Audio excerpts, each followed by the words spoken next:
Gisugdan sa Department of Environment and Natural Resources ang pagbutang o trash na trap sa Banica River aron mapadali ang pagkuha sa basura nga gilabay sa suba. Unang gibutngan ang parte sa Banica River dapit sa may barangay Tabok Tubig, Dumaguete City. Gidonate sa kumpanyang Lee Plaza ang trash na trap isip tabang sa kagamahanan sa paglimpyo sa Banica River. Una pa kini sa series of net trap, net garbage trap. Doon na pa kita yung mga uban pang mga barangay nga butangan og net trap para gyud ang basura di maabot sa ato kadagatan.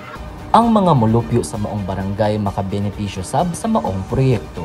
Natanaw na mo nga makatabang jud ang net trap kay para maalas ang mga basura gikan sa babaw. Naaman may mga segregator sila pod at least makakuha pod sila og mga recycled materials nga ilang mabaligya.